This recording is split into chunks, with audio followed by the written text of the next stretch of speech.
अस्सलाम वालेकुम वरहमतुल्लाहि वबरकातुहू। कैसे हैं आप सब लोग? उम्मीद करता हूँ खैरियत से होंगे। फिजिक्स जेनिक्स के अंदर आप सबको खुश आमदीद। आज हम एक न्यू वीडियो के साथ हाजिर हैं। अगर आप चैनल के ऊपर न्यू हैं तो अभी के अभी चैनल को सब्सक्राइब करें, क्योंकि आपको बहुत ही अच्छी वीडियोज़ मिलने वाली हैं, यानी कि आपका बहुत फ़ायदा होने वाला है। क्योंकि हम जो है 9th क्लास की फ़िज़िक्स जो है स्टार्ट से लेके लास्ट तक इसको आपको मुहैया करेंगे। और लास्ट लेक्चर के अंदर हमने क्या पढ़ा था? चैप्टर नंबर 2 स्टार्ट किया था, जिसके अंदर हमने काइनेमेटिक्स को देखा था और रेस्ट और मोशन।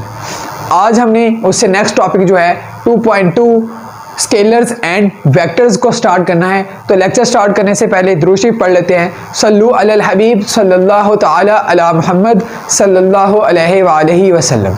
स्केलर्स एंड वेक्टर्स, हमें पता है कि फिज़िक्स के अंदर हमने बहुत सी फिज़िकल क्वांटिटीज़ के बारे में पढ़ा है।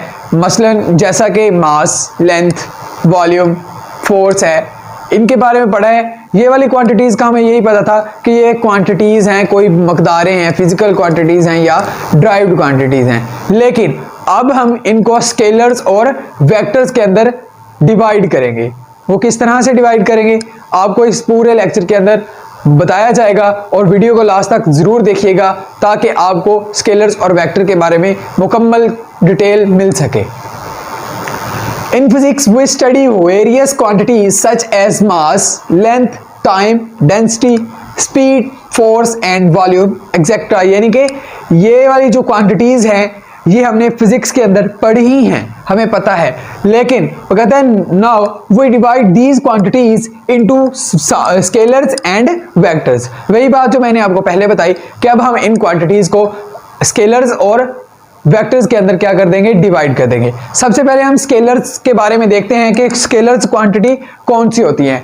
कहते हैं a physical quantity that can be completely described bye its magnitude, यानी कि वो वाली क्वांटिटी जो अपनी मैग्नीट्यूड के से मुकम्मल तौर पर क्या की जा सके? डिस्क्राइब की जा सके। वो क्या कहलाती है? स्केलर क्वांटिटी कहलाती है। अब यहाँ पे वर्ड यूज हुआ है मैग्नीट्यूड का। मैग्नीट्यूड को यहाँ पे क्वेश्चन ये आता है कि मैग्नीट्यूड क्या है? मैग्नीट्यूड वो कहता है the magnitude of the quantity means it's numerical value with an appropriate unit, यानी कि जो मैग्नीट्यूड होती है किसी भी फिजिकल क्वांटिटी की, वो क्या है? उसकी न्यूमेरिकल वैल्यू है किसके साथ? उसके एक अप्रोप्रिएट यूनिट, यानी कि उस वो जो क्वांटिटी है फिजिकल क्वांटिटी, उसके यूनिट के साथ उसके न्यूमेरिकल वैल्यू को क्या कहते हैं? उसका मैग्नीट्यूड कहते हैं। अब वो वाली क्वांटिटी जो अपनी न्यूमेरिकल वैल्यू के साथ मुकम्मल तौर पर डिस्क्राइब की जा सके, वो क्वांटिटी क्या कहलाती है? स्केलर क्वांटिटी कहलाती है। अब हम कुछ इसके एग्जाम्पल देखते हैं। मतलब ये देखें, वो कहता है यूनिट सच एज 2.5 kg। ये हमारे पास क्या है? उसकी एक मैग्नीट्यूड है किसी भी फिजिकल क्वांटिटी की, यानी कि उसकी ये न्यूमेरिकल वैल्यू है। 40 सेकंड ये क्या है? टाइम बताया गया है हमें कि 40 सेकंड्स है। ये भी किसी टाइम का क्या है? एक क्वांटिटी है, उसका एक मैग्नीट्यूड है एक यूनिट के साथ। टाइम का यूनिट सेकंड होता है, तो सेकंड के साथ ये हमें बताई गई है। 1.8 मीटर, यानी कि कोई भी एक लेंथ है जो 1.8 है और साथ में उसका यूनिट हमें बता दिया गया है। तो ये वाली क्वांटिटी कौन कौन सी हुई? ये क्वांटिटी स्केलर क्वांटिटीज हुई। नेक्स्ट हमें इसके एग्जांपल्स देख लेते हैं कि स्केलर क्वांटिटीज कौन कौन सी होती हैं, मतलब इसके अंदर कौन कौन सी क्वांटिटीज पाई जाती हैं, यानी कि शामिल होती हैं। मास देखें, मास क्या होगा? जैसा कि ये वाली एग्जांपल है 2.5 kg, ये भी तो एक मास है। तो ये इसका मैग्नीट्यूड के साथ पूरी की पूरी क्या हो रही है? डिस्क्राइब हो रही है। ये वाली क्वांटिटी सिर्फ उसके मैग्नीट्यूड के साथ मुकम्मल तौर पर डिस्क्राइब हो सकती है। नेक्स्ट है लेंथ भी डिस्क्राइब की जा सकती है अपने सिर्फ मैग्नीट्यूड के साथ, यानी कि यहां से लेके वहां तक का जो फासला है वो कितना है? 1.5 मीटर हो सकता है या 3 से 4 फीट हो सकता है।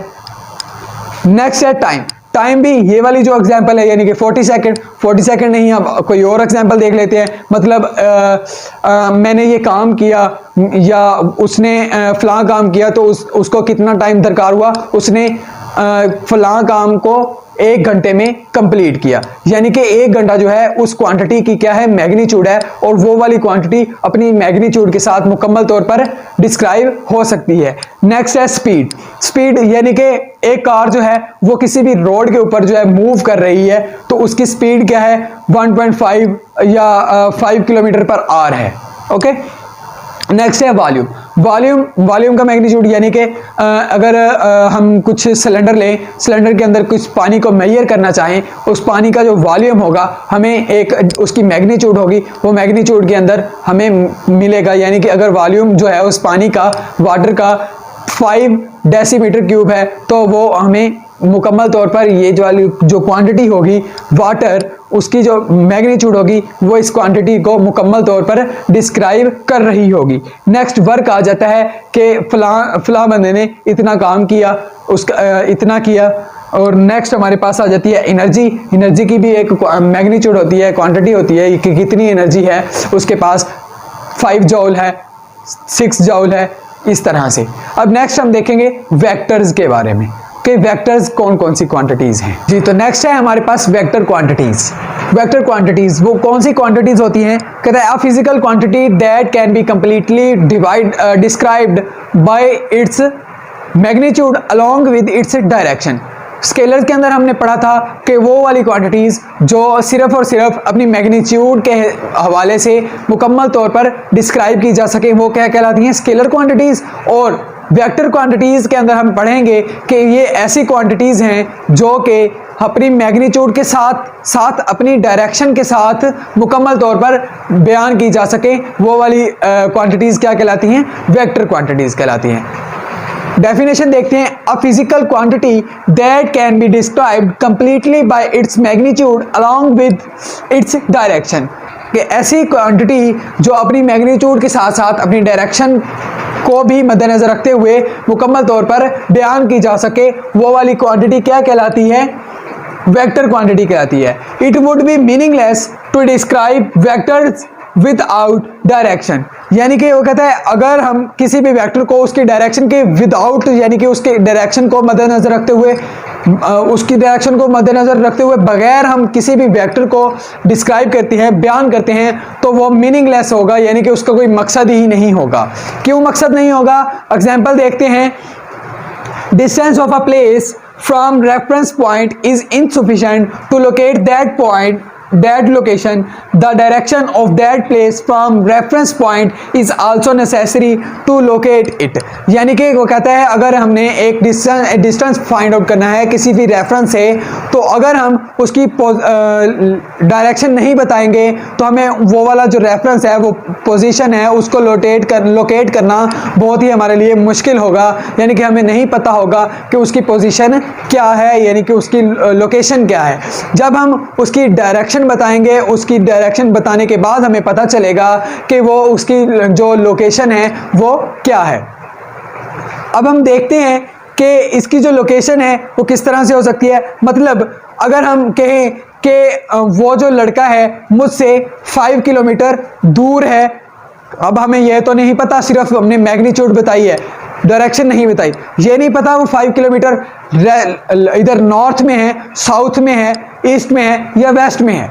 हमें उसी वक्त ये पता चलेगा जब हम उसके मैग्नीट्यूड के साथ साथ उसकी डायरेक्शन को भी बयान करेंगे। मतलब वो लड़का मुझसे 5 किलोमीटर की दूरी पर है, किस जानब, नॉर्थ की तरफ। उस वक्त हमें पता चलेगा कि यानी कि वो नॉर्थ की तरफ 5 किलोमीटर मुझसे दूर है। जब हम जस्ट उसकी मैग्नीट्यूड बताएंगे तो वो हमें क्या देगा, एरर देगा। मतलब हमें किसी भी वेक्टर को उस वक्त जब हम सिर्फ उसको मैग्नीट्यूड के साथ डिस्क्राइब कर रहे हैं तो हमारे लिए वो मीनिंगलेस होगा। अब हम देख लेते हैं कि इसके एग्जांपल्स कौन कौन सी हैं। इसके एग्जाम्पल के अंदर आ जाता है डिस्प्लेसमेंट। डिस्प्लेसमेंट की मैंने अभी आपको एग्जाम्पल दी कि वो 5 किलोमीटर दूर है, वो किस तरह से है। अगर हम इसकी साथ डायरेक्शन बताएंगे तो हमें पता चलेगा, वरना इसका हमें पता नहीं चलेगा। फोर्स, यानी कि फोर्स है, अगर 5 न्यूटन हमने फोर्स लगाई है किसी भी चीज़ के ऊपर, अगर हम उसकी डायरेक्शन नहीं बताएंगे तो हमें पता नहीं चलेगा कि हमने ये फोर्स किस सिमत में लगाई है। नेक्स्ट मोमेंटम है, मोमेंटम का भी पता होना चाहिए, इसकी भी डायरेक्शन होनी चाहिए कि मोमेंटम किस सिमत के अंदर पैदा हो रहा है। टॉर्क, टॉर्क जो है ये भी हमें इसका भी पता होना चाहिए, इसको जो है डिफाइन करने के लिए, इसको डिस्क्राइब करने के लिए भी हमें किसी भी सिमत की ज़रूरत पड़ेगी। अब हम ये नीचे एक एग्जाम्पल देखते हैं, ये एक टेबल बना हुआ है, एक ये टेबल बना हुआ है। इस टेबल के अंदर आपको नजर आ रहा होगा कि ये जो F1 है और F2 है दोनों एक ही डायरेक्शन के अंदर फोर्सेस लगी हुई हैं। मतलब इस केस के अंदर हमें क्या होगा, इस केस के अंदर दोनों फोर्सेस एक ही डायरेक्शन के अंदर हैं, तो ये टेबल क्या करेगा, इस तरफ मूव करेगा। क्यों मूव करेगा? क्योंकि ये दोनों फोर्सेस एक ही जानब है, एक ही डायरेक्शन के अंदर उसके ऊपर अप्लाई की जा रही हैं। अब हम दूसरा केस देखते हैं। इस केस के अंदर F1 इस तरफ है और F2 इस तरफ है। क्या इस सिमत के अंदर ये जो टेबल है मूव करेगा? नहीं, इस सिमत के अंदर टेबल मूव नहीं करेगा। क्यों मूव नहीं करेगा? क्योंकि F1 इस जानब है और F2 इस जानब है। मतलब ये दोनों फोर्सेस अगर एक ही क्वांटिटी की हैं, मतलब इन दोनों की क्वांटिटी एक है, सेम है, यानी कि वो भी 5 न्यूटन की है और वो भी 5 न्यूटन की है, तो दोनों अपने एक दूसरे का जो असर है, इफेक्ट है, उन दोनों को कैंसिल कर देगी और टेबल वहीं के वहीं पड़ा रहेगा।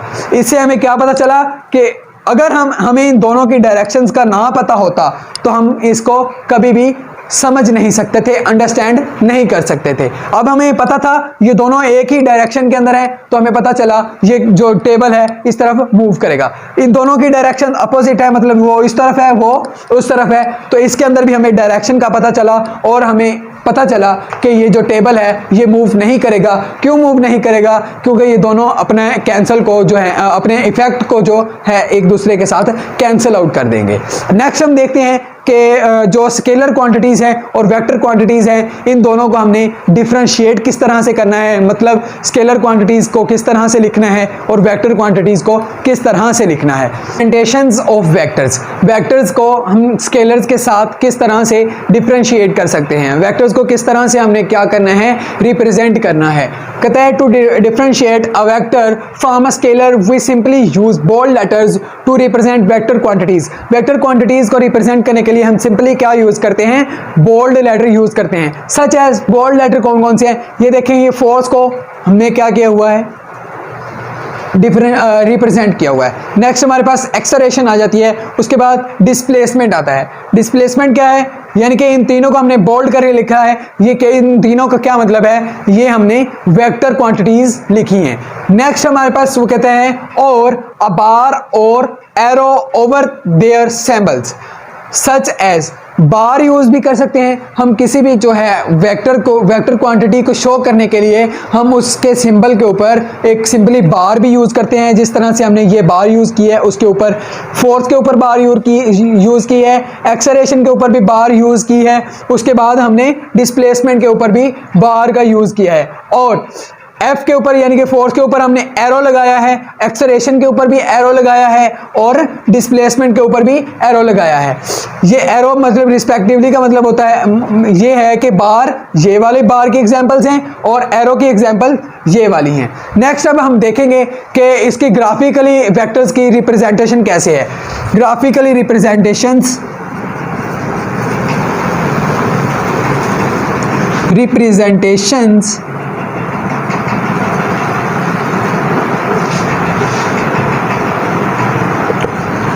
Of vectors. वेक्टर्स को जो है हमने ग्राफिकली किस तरह से रिप्रेजेंट करना है। फर्ज करें हमारे पास ये एक कोई लाइन है, इसको हम ए का नाम दे देते हैं, इसको बी का नाम दे देते हैं। ये लाइन जो है इसके अंदर क्या खासियत है कि ये इसके हेड है और ये इसका टेल है और टेल के ऊपर इसके एरो लगा हुआ है। ये एरो हमें क्या शो करता है, उसकी सिमत शो कर रहा है कि ये उसकी डायरेक्शन क्या है, किस डायरेक्शन के अंदर वो जा रहा है। फर्ज करें इसकी जो मैग्नीट्यूड है वो 3 मीटर है, ये इसकी मैग्नीट्यूड आ गई और ये इसकी डायरेक्शन आ गई। इसके अंदर मैग्नीट्यूड और डायरेक्शन वेक्टर के अंदर जो है उसकी क्या थी कि हमने उसकी मैग्नीट्यूड भी बतानी है और साथ ही साथ उसकी डायरेक्शन भी बतानी है। तब जाके हमारा जो वेक्टर क्वांटिटी है वो कंप्लीटली तौर पर डिस्क्राइब की जा सकेगी, बयान हो सकेगी। इसके अंदर हम क्या कह रहे हैं, वो यहाँ पे उसकी हेड है, यहाँ से लेके ये कोई रेफरेंस पॉइंट है, यहाँ से यहाँ बी पॉइंट तक जो है ये एक उसकी मैग्नीट्यूड है, और ये बी पॉइंट क्या है, उसकी डायरेक्शन को शो कर रहा है, उसकी डायरेक्शन को लोकेट कर रहा है कि ये कहाँ से लेके कहाँ तक जो उसकी क्वांटिटी है, कहाँ तक उसकी डायरेक्शन है और उसकी मैग्नीट्यूड कितनी है। इस तरह से वेक्टर को जो है हम ग्राफिकली रिप्रेजेंट कर सकते हैं। उम्मीद करता हूँ आपको आज का लेक्चर आसानी के साथ समझ आ गया होगा। अगर आपको आज की वीडियो अच्छी लगी है तो वीडियो को लाइक ज़रूर करें और कमेंट्स के अंदर अपनी राय ज़रूर बयान किया करें, और अगर आप चैनल पे न्यू हैं तो चैनल को सब्सक्राइब करें और साथ में दिए गए बेल आइकन को लाजमी प्रेस करें ताकि न्यू आने वाली वीडियो आप तक आसानी के साथ पहुंच सके। शुक्रिया।